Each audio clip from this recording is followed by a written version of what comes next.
All right, ladies and gentlemen, welcome to another episode of the Irrational Confidence Podcast. We're talking NFL football, maybe college football. Well, you know what that all means, guys? It Well, is draft season. That means we take what Fresh and I do all year long during college football season and use that knowledge to start talking about how these guys will translate to the NFL. I'm joined by my co-host, the man that will produce almost as many mock drafts as CBS combined. Fresh, how you doing, buddy? this is a really fun time of year where we're looking at career success in college, transitioning NFL, needs of teams. There are guys in college who are tweeners or have shown traits. At the NFL level, they're probably gonna be much better off. There's guys who are in systems in college that make them look great, or you obsessed with their numbers, but they're not prepared for the NFL. This is that. How do you try to put a different pegs into different spots? And sometimes the best quarterback isn't exactly the best fit for the team. And also, if you're getting drafted early, you're probably going to a terrible team. So then the quarterback's put at a disadvantage. So it's just a weird concoction, but it's what makes this transition between college and NFL during the draft process a lot of fun. Yeah, folks, before we get into this, you're going to want to hit that subscribe button, hit the notification bell. Fresh and I, we're going to be breaking down the quarterback prospects in this year's NFL draft. We're only doing quarterbacks in this episode, so you're not going to want to miss when we talk about running backs or defensive backs or linebackers or edge rushers or offensive linemen. Fresh, it's going to be a great draft season. It culminates in our full first round mock draft that we get some guests for. I love talking about these kids and how they translate to the NFL. Before we start talking about individual prospects here, Fresh, I'm going to ask you to put your GM hat on. I want you to say, Brian Freshley has been appointed to, I'll give you the Indianapolis Colts. I don't think they have a first round pick because they traded it there, so that's a bad pick. All right, I'm thinking about a quarterback needy team. I'll give you your new GM of the Pittsburgh Steelers with your buddy Mike McCarthy. Okay, you're losing Aaron Rodgers. Let's say Aaron Rodgers is not returning back to Pittsburgh. He's going to retire. You got Will Howard, the late round draft pick, still there. You go into the draft room with your scouts. What are the traits you're looking for your NFL quarterback? I want to see a quarterback who's failed. Before you jump into my throat, like, what do you mean? Like, I want someone who's seen failure because they've had to respond to it. Sometimes there are quarterbacks in college where they're completing 75% of their passes, but it's 2 yards, 3 yards throws, very easy, very quarterback friendly. The NFL is going to be very difficult. The NFL is extremely hard. There are very, very good college quarterbacks who sucked in the NFL. Mm-hmm. It takes someone who can handle the mental stuff. And that's what I mean. I want to see them fail because what's between the ears? I don't care how far you can throw. Jamarcus Russell can throw the ball 80 yards from his knees, but last time I checked, no quarterback in the NFL is throwing the ball 80 yards from his knees to hit a goalpost. Mm-hmm. That's where the physical attributes or the obsession with the Anthony Richardson factor. You've got to see the guy's mobile, he can run, an athlete. Oh my God, he has all these physical traits, but he never won at Florida, and he never showed that he can actually overcome failure. I want to see you guys willing to be taught, willing to be learned, put in the hard work, and know that there's going to be struggles. And that honestly, I might be taking quarterback in the first round and let him sit the entire year. Because look at Mike McCarthy, Aaron Rodgers. He sat behind Brett Favre for 3 years. Everyone's like, man, he probably hates it. He probably get really mad. He has the ego. He wants to play. Look what happened. He became arguably one of the best quarterbacks of all time. Super Bowl victories are a different story, but stats-wise, keep playing at a high level. He learned how to play the position. He got to see it. He didn't get rushed into it, and he started failing. Look at Sam Darnold, recent Super Bowl winner. Goes to the Jets, terrible. Goes to the Panthers, starts learning some stuff, but really does struggles there. Gets to the San Francisco 49ers with Kyle Shanahan and starts seeing things slow down. Takes that, goes to Minnesota, becomes revived and becomes a newborn quarterback, and then goes to Seattle in a great system that's built for him, has tons of success. It's not going to happen immediately, but you have to sort of fail and learn and have the confidence and the work ethic and keep pushing forward. That's what I'm kind of looking for. A guy who's going to want to be coached hard and understand that if I fail, I'm mentally strong enough to recover and bounce back. Right. I'm always intrigued I want to see guys who, again, I think accuracy is one of the most important things in the NFL because the windows get smaller, the defensive gets way faster, and I need to see a guy who can put the ball in the window in the college level because I can get you on a workout program to get you to throw the ball a little bit further. But when it comes to accuracy, accuracy is a hard thing to teach. And especially in this day and age with everyone being mobile and defensive having just such unique looks, and you have such a quicker clock. And again, going back to Super Bowl and seeing like what the Seahawks were able to do to Drake May and speed up his clock and be, Drake May is a fairly decent middle of the road NFL quarterback. But when you're speeding up that quarterback clock there, you wind up making bad decisions. And I think when your accuracy, when your training comes into play, that's a huge thing. I want a guy who also never missed a meeting. I don't want a guy who ever missed a meeting, who ever missed a film session. I want a guy who can study, who has it between the ears. And I also want one that everyone showed up to his 21st birthday party. Definitely. You have to go to the birthday, be a teammate. Yes. You talk about gifted. Look at JJ McCarthy. Now I know we're having Michigan fans jump on our throats, but he had an amazing offensive line. They were run first. They had terrible receivers and they had a couple, some good tight ends. But it's play action. Defense was great. They had a lot of short fields. They could run the football. He was not set up for the NFL game being successful. And now he's having to be looked at by Justin Jefferson, the rest of that team, to be the quarterback, to lead them. He doesn't have the offensive line or the running game to dictate and drive down the field every single time and do what they call death marches. He's struggling, and he also has been very fragile because now he's actually getting hit. There is college quarterback. That's for that transition. Who is able to be able to withstand it and be prepared? Josh Allen, Brock Purdy, they didn't have all the 5-star players around them in college. They both had to grind through it, and they both had to show their skills and their traits that they were able to take a team on their back and be the guy to lead them. Neither of them won big time at Iowa State or Wyoming, but they showed the traits to be able to be leaders of other men, and they have shown success in the NFL from there. So there's a lot of traits, and all quarterbacks aren't created equal. All those guys we just talked about are all built differently and all have different skill sets. But how they're able to take coaching and be able to be leaders of men are very, very big deals, and those both become what's in between the years. Yeah. All right, Fresh, let's talk first about the number 1 overall pick. I mean, this is pretty much a locked in. I do not see Las Vegas going a different way. Fernando Mendoza, national champion, 6'5", 225, built very strong. He's got the ability to run a little bit. Everyone's going to remember that scramble in the national title game. He's not I wouldn't per se call him a dual threat quarterback like Lamar Jackson coming out, or maybe even like a Trinidad Chambliss, but he's got a good enough arm. What do you see him? Do you see him as a guy who's going to be able to kind of put the Raiders on his shoulders? Everything I've seen interview-wise has been pretty solid. Well, Kurt Kubiak, the offensive coordinator from the Seahawks, is coming over taking the team. We're going to see a lot of that where they are run first to give him that, it's not always on his shoulders. Look at what the Seahawks did, and then you're going to put a running game. They have a running back there at the Raiders. They have a tight end. The receivers and the offensive line are terrible. So it's going to be how do we run the football, let the offensive line, who's always better for offensive line, to have a run-first approach where you're firing off the football, protect the quarterback, let him settle in the game. If it all falls back on him and they're down, it's going to be a struggle year. And you know what? That's okay. I expect him to struggle in year one.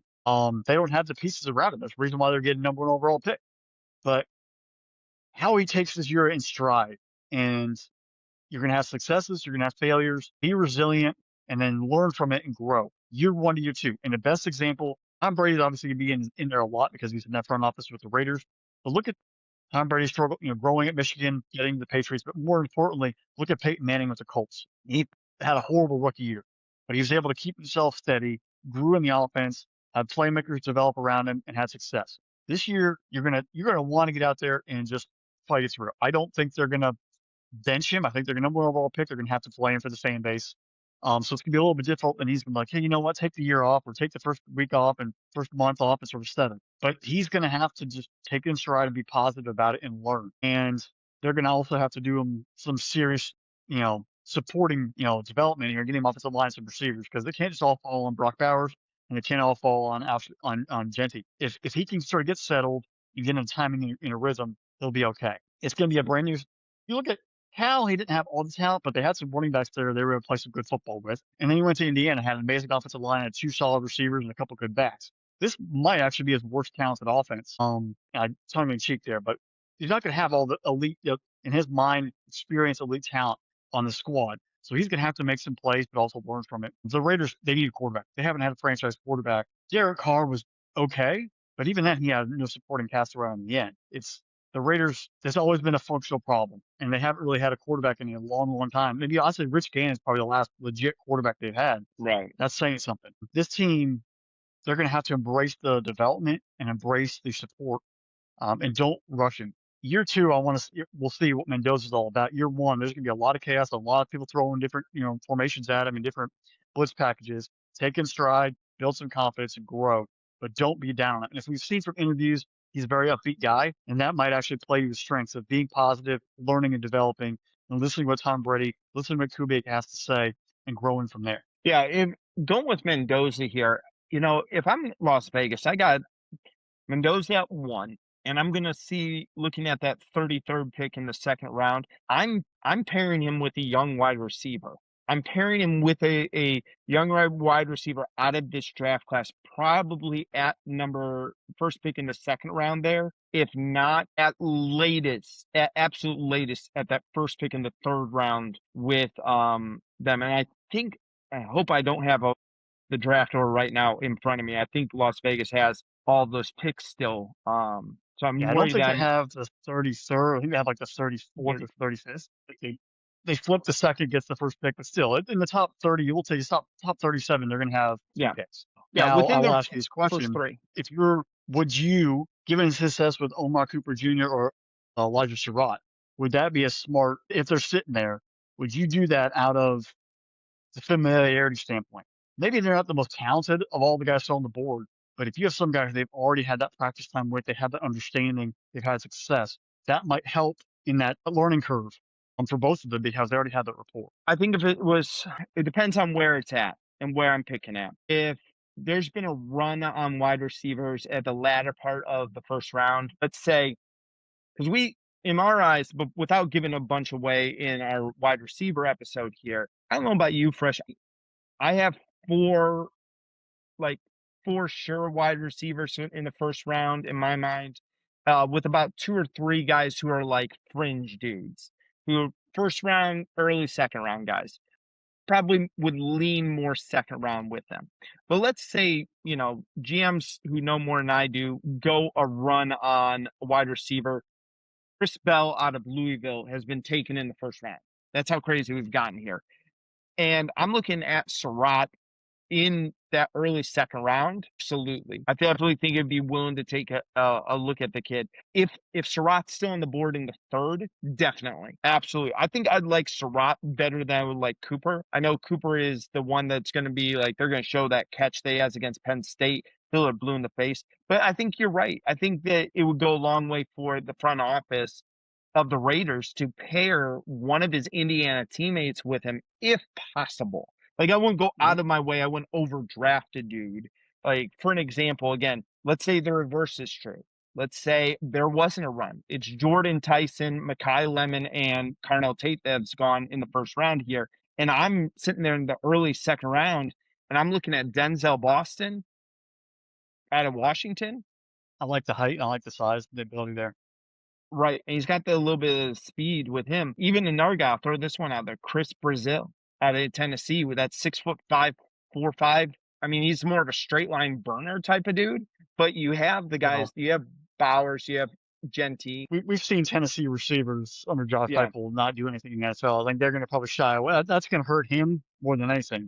But yeah, to your point, like you don't want to reach because you already are, you need as much talent as possible. But if it's there, that comfort level makes him, and the whole job. So you have to build a team around making this guy successful because there are more busts in the first round than there are success stories. And that is part of its pressure, and it's even more focused on a quarterback. Like, some people forget about, the defensive tackle taken 18th overall, he just becomes a guy. But if it's a quarterback, everybody remembers. Yeah. All right, Fresh. Well, let me ask you this question here. While Mendoza is the clear-cut number 1 quarterback in this draft, there's always going to be another quarterback taken in the first round.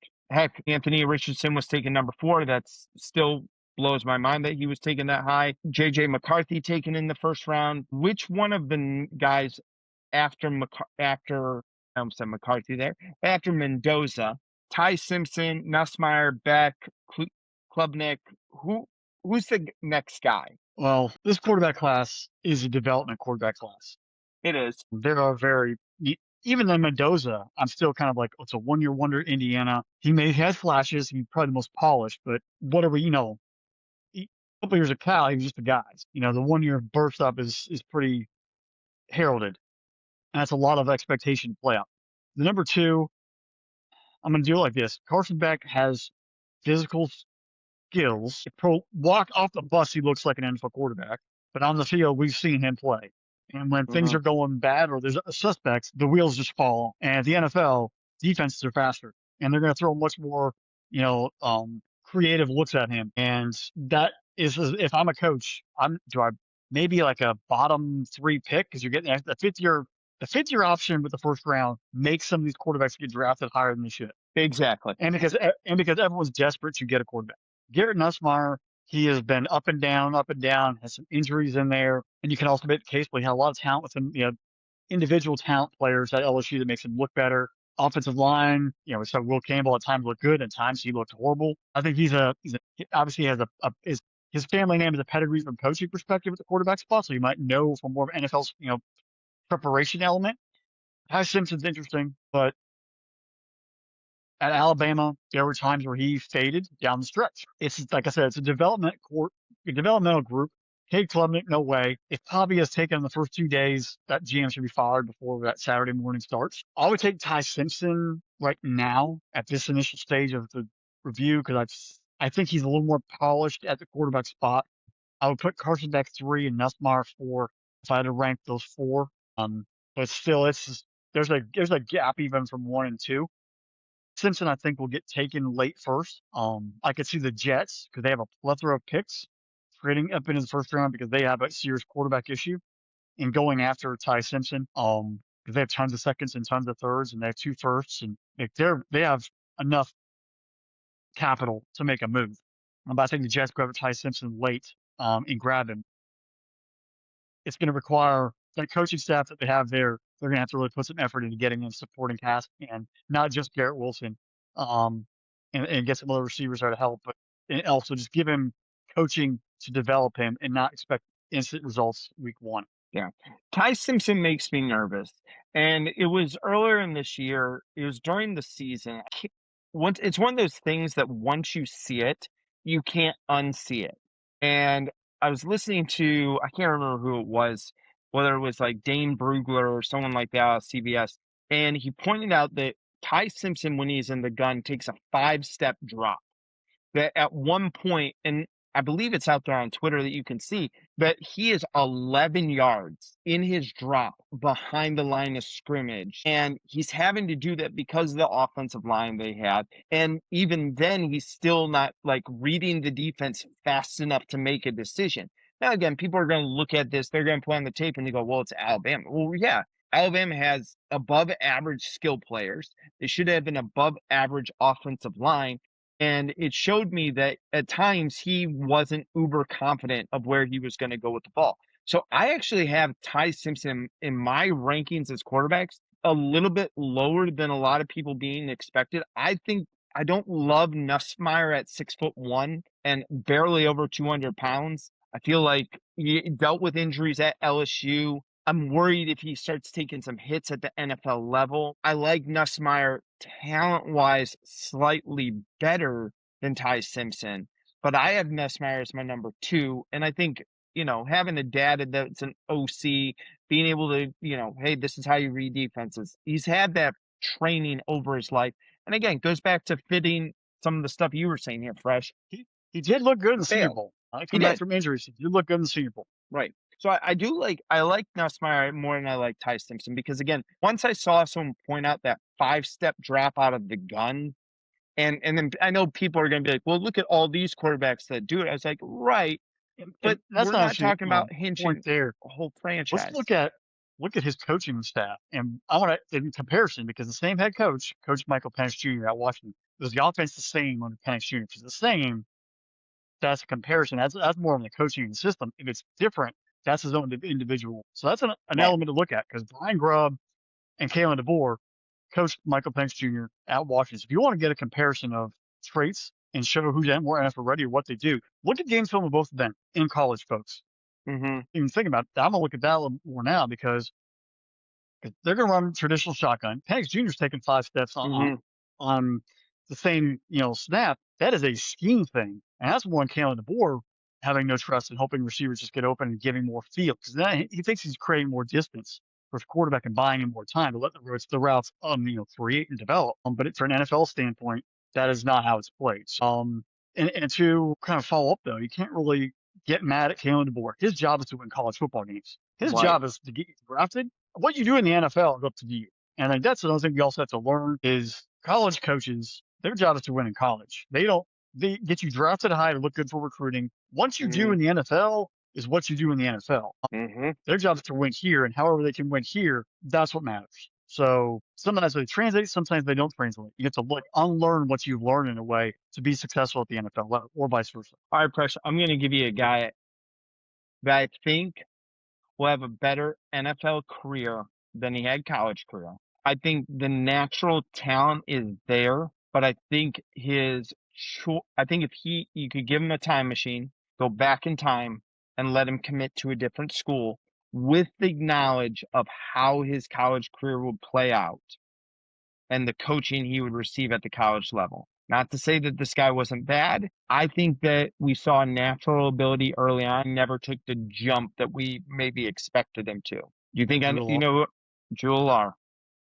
I think I'm very curious because at times I think back to not so much this season, but 2 years ago, his junior year, there were games that you saw Allar really and he had subpar wide receivers playing at Penn State. He had the 2 great running backs. He did have Tyler Warren, and Tyler Warren did produce very well. I'm not saying I'm drafting Drew Allar in the first 50 picks, maybe. Okay.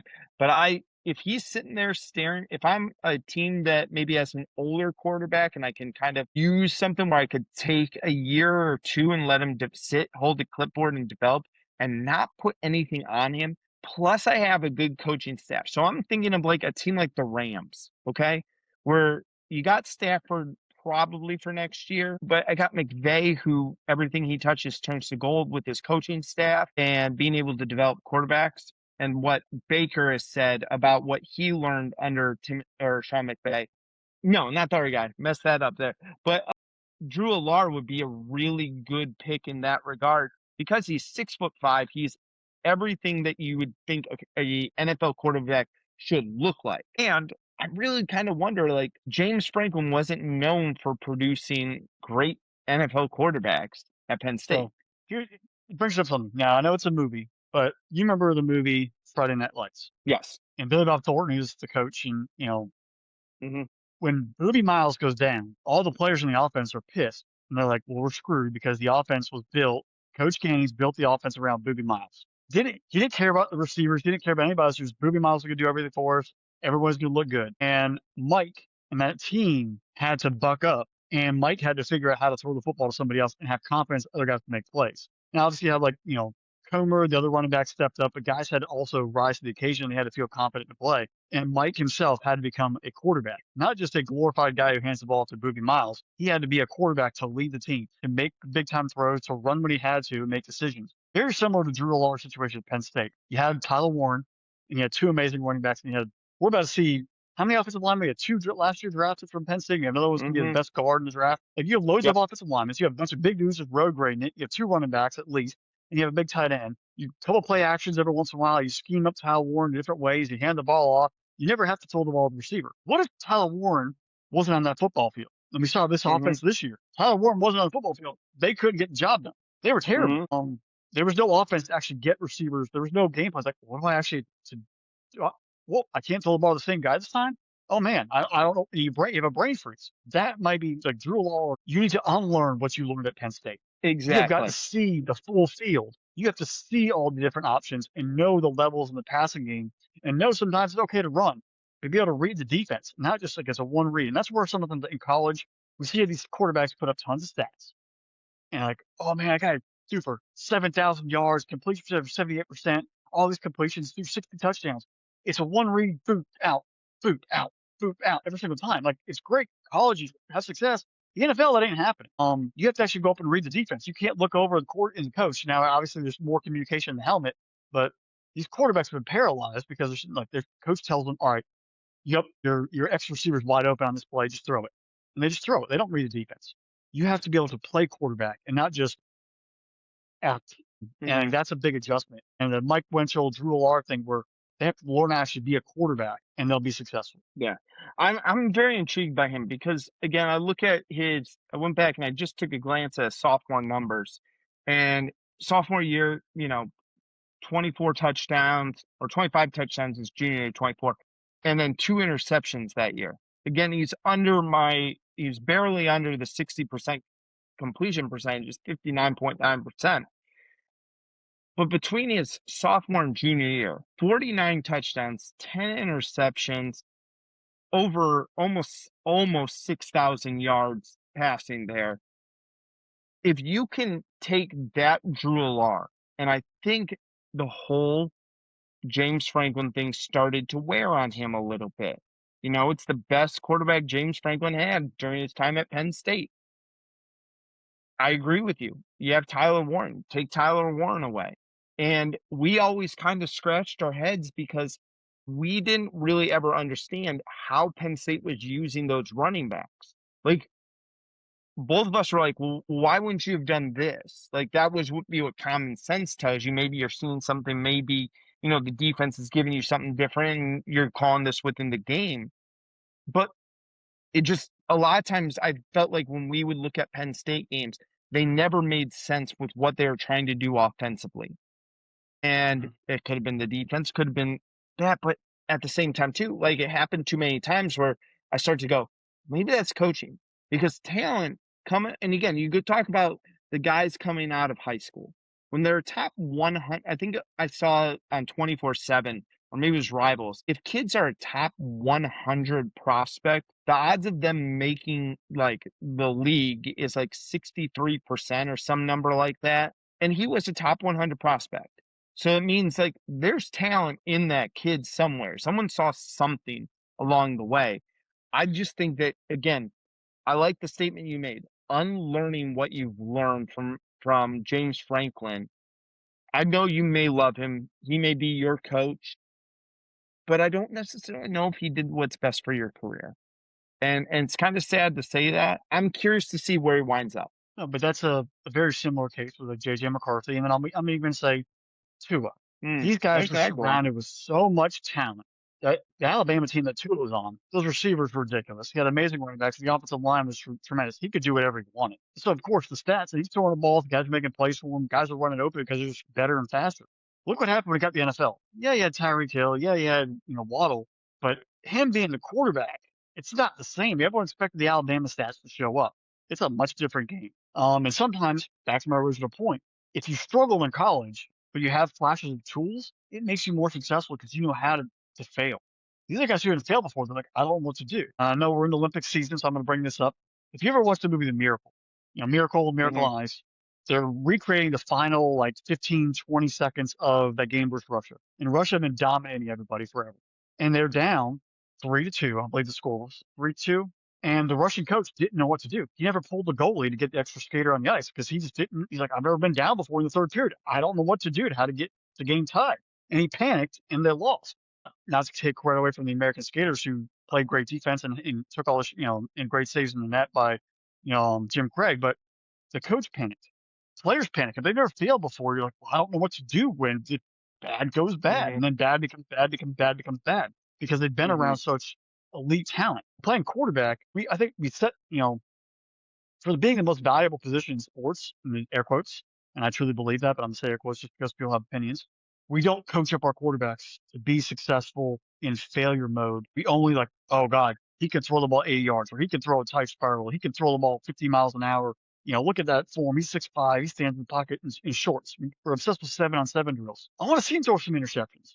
And to wrap up this last element, our good buddy and Parks, like, I want to see my quarterback throw some interceptions every once in a while because I Hmm. want to see them at least try. If they're taking what's given to them and they're playing scared, eventually when it matters, they're going to start throwing picks because they don't know how to actually throw the ball down the field or thread the needle. Hmm. They're taking the check down every single time. Be aggressive. You're going to learn from that. Like, all right, you know what? I got to be 3 seconds earlier next time. I got to be 1 second earlier, or I got to hold the safety a little bit longer. But you have to be able to put yourself in the spot to learn through the action. And if you're not failing, you're never growing. And that is a big element of quarterback. I think unlike in any positions in football, any position in sports, you have to fail to become better, but especially at quarterback position because there's so few of them, and there's not even 32 good quarterbacks in the NFL right now as it is. Right. Oh, and you could be like me and be a Browns fan and deal with, well, I don't even know how many quarterbacks it's been since 99 now. 60 I maybe. think we're at I don't know. 35, 40, 45. I don't know. That list, that jersey is probably full now, way past capacity. Yeah, it got retired at one point with Baker. Again, it's more difficult for the Browns to miss on that many quarterbacks than it is to hit on like one. All right, Fresh, real quick, we kind of talked a little bit about me. Give me your first kids who have a first round grade from you. Who you got? Fernando Mendoza. Just Mendoza. Just Mendoza. That's it. Okay. All right. Only most first round grade. All right. So now give me a player going to be that you would say fifth, sixth, or seventh round that could have Brock Purdy or Tom Brady success. I have mine that I think that I'm really intrigued on. I have not mentioned this kid yet.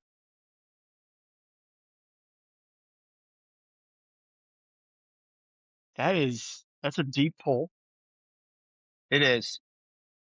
It's a tough one. I'll give you that. Give me Haynes King. You like Haynes King there? I like the pick. I like in the sixth or seventh round. I want a guy who's gonna be greedy because he's probably not gonna be my starter. But if he comes into the ball game, he's gonna give me everything he has. And he's gonna go out there and run. He's gonna create a little extra dynamic that maybe my number one wasn't.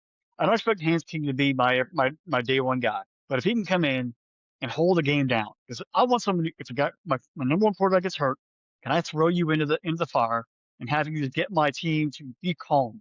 If you can be calm and keep the offense in check, we'll figure it out. I can go sign a street quarterback, the week after, but you can just get into the game. We can be competitive. You'll grind it up for me, and you're going to be smart. You're going to help your other quarterbacks, coach them up in the room. That's what I want. So give me a Haynes King. I like the Haynes King pick a lot. I really do. I think that's a great pick for a guy just because dude is tougher than nails. Like that is one of the toughest son of a gun in all of college football. I saw that kid get, I mean, seriously, crime in like 37 states with some of the hits that kid took. And I really like Haynes King. I really like him. That wasn't my pick, but I like the pick here, Fresh. I'm going to give you one of a guy who bounced around a little bit early in his career and then saw some success at the latter part at a lesser known program. I shouldn't say lesser known, but like not in a top tier program there. And I'm going to go with Miller Moss because I like the coaching he got from Brom at Louisville. You can see, I think Lincoln Riley at USC wants just the natural gifted guy who things come easy to. I think that's Lincoln Riley's thing. I think Lincoln Riley's good at scheme. I don't think Lincoln Riley maybe is that great at mechanics there. Miller Moss got that level of coaching from Brom over at Louisville, and you see his career really, really take off there. Still had some problems throwing interceptions, but he didn't have like great weapons, and Louisville was a very formidable team all year long. Again, I'm saying that this is a fifth, sixth, seventh round pick here. I'm not taking this guy. I'm not telling you, hey, I'm taking this guy with the 25th overall pick. I'm saying I want to take this guy with like the 120th overall pick. What you do is you throw the guy in the room. He's going to sit there. Right. He's going to be in practice. He's going to get a lot of the scout team reps probably. So he's going to be out there getting a lot of he's more of an advantage. So you got a lot of reps and just going against his own defense and sort of seeing different looks and making things happen and showing like, all right, I'm actually learning today. And you know what? Sometimes having a cerebral quarterback in that meeting room to help call things out, like, well, I saw this, or what about giving this look, or what about giving that, or what about this perspective? Sometimes that's where some of these advantages come from. And as we're seeing now, there's a lot of quarterbacks who they get 2 or 3 years, maybe 4 years in the NFL as a backup, and then they become a coach. Look at Sean Mannion. Oregon State did a while and played 2 years as an NFL backup, and now he's offensive coordinator for being a year or two as a Packers assistant. These guys are, smart. They understand the game. They might not be able to athletically play it at this level, but they can scheme up an offense to help provide success for everybody else. So sometimes you just want to get the guy in the building, get the brain in the building, and if the skill set's there, that's there, but you also have the knowledge that helps everybody as well. Yeah. I think And that's what of a a good backup guy, quarterback is. And that's why I kind of mentioned, hey, somebody just can settle the team and keep them in a moment of crisis, keep them calm. yeah. I think of a guy like JT Barrett, who was played 4 years at Ohio State, set all these records in the Big Ten, made it to the NFL as an undrafted dude, and hung around with the Saints for a year or two. But now, where is he? He's the quarterback coach for the Chicago Bears. Oh yeah, he's a quarterback coach with the Chicago Bears for this season. Hey, what year did Caleb Williams make finally a jump in the NFL before we were about ready to call Caleb Williams being a bust? That's a great point that you bring up. Like, I want some of these guys that have been in those meeting rooms, and again, maybe you parlay that into a coaching job, similar to some of the people that we're bringing up here. I think it's a great point. Miller Moss intrigues me though. Got some talent there, because if I remember right, I like that. wasn't he the number one overall prospect in his class? I mean, it was a I don't while know if he was ago. number one overall, but he's a top 5 quarterback when he went to USC. Right. Not that, that I think, in the kid, he just sort of played through it. Interesting though. Brom's a much better quarterback coach than Lincoln Riley, and that's Mm-hmm. an interesting take. Right. Lincoln wants the athletes. Brom makes them quarterbacks. Right. And I think that's exactly kind of where my head went to immediately. Like, give me the guy that is going to be well coached and maybe has it between the ears, that is going to have to do everything in his power to have an advantage. Maybe he might not have the physical advantage, but he's got the work ethic and the know-how in it. It's the same thing I always said about Steve Kerr. Man, Steve Kerr had enough talent to be in the NBA. What kept Steve Kerr in the NBA for his entire career is what is between his ears and what advantages he could get, which, guess what, also makes him a really, really good head coach. So I think, again, someone like Miller Moss would be good on that one. And that's, this quarterback class, they might not all be day one starters. They might, very few of them might become actually preliminary starters, but if they can come in there, develop, be solid backups. There's also a couple of these guys could become coaches. And we have to keep looking, with all these coaching staffs and things, developing, how can you get as many smart people in the room at the same time? So take advantage, offer some advice to some of these young quarterbacks. If you're going out, it's like, well, I got drafted in the 7th round. Brock Purdy got in the situation. He played successful. Some other guys got jobs as coaches. Take advantage of the opportunity in every way possible. Come out there, coach your teammates up, learn from everybody, take the bad with the good, and you're going to get better. If you think that you're the best things in sliced bread, you're going to get humbled pretty quick. Yeah. Miller Moss, 4-star prospect, number 9th or 15th overall quarterback ahead of him. Fresh, you're not going to believe those are the guys that were ahead of him. Jalen I don't want to Milroe, know. Let's throw up right now. Jackson Dark, Kyle McCord, Caden Salter, J.J. McCarthy was in his draft class. Drake May, His Caleb recruiting Williams, class. Quinn Ewers in That's a his pretty good recruiting class. Pretty It good was. recruiting class. Yeah. Yeah. It's From a loaded college one standpoint, there. there's a lot of talent right there. Right. And Eli Stowers was a quarterback recruited to Texas A&M, wound up being a heck of a tight end for Vanderbilt. And we'll talk about him in a couple episodes from now. Yeah. So it's always fun. And Garrett Nussmeier's in that class as well, but lower than Miller Moss. That's the fun stuff to look back into college at this point in college, where you go, all right, where were you guys coming out of high school, and seeing where they wound up when we start ranking them for the NFL draft. I mean, nowadays with COVID, you probably had you used to be where you are in 3 years. Now it's like, 7th year later. Oh yeah. Okay. That's right. They were in that recruiting class. This draft, I mean, we're at the beginning of the draft process. This is early February, but where these guys go through the combine, pro days, very interesting to see how they get graded out. And there's going to be one team that's going to make a big, big leap and try to think they're smarter than everybody else. I just hope they can give that quarterback, enough coaching and give enough support to make it successful. Yeah, I hope so too, man. Fresh, I think we're doing running backs next. Running backs next.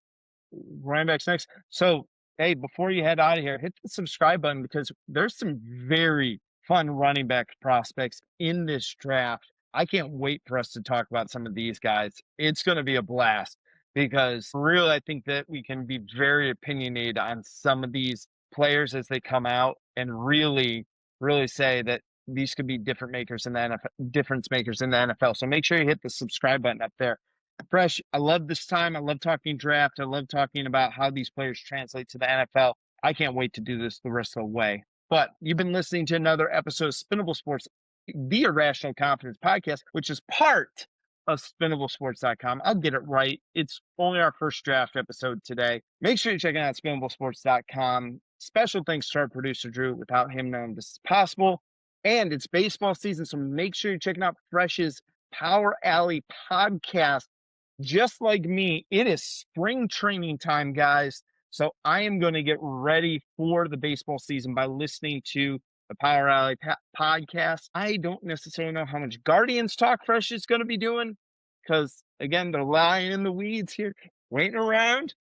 But got some playoff years in there, past couple. We do, and we're a very young team again. And, yeah, all right, very bad folks, this year. hit us up. At Power Alley Pod on Twitter X, at Spinnable Sports on Twitter X, at IR Confidence Pod on Twitter X, also SpinnableSports.com and the Spinnable Sports YouTube channel. Hit us up, comment, spread the word. We can't come to you up more for position group related podcast coming to you from us, as well as our greatest achievement, we like to call it, our overall live mock draft. We have a bunch of other buddies joining us. Many people have already heard from, and give all of everyone's opinions. We go from 1 to 32. But that'll be coming to you here in a couple episodes from now. So make sure you get subscribed and spread the word. And until then, we'll talk to y'all later. Bye, y'all.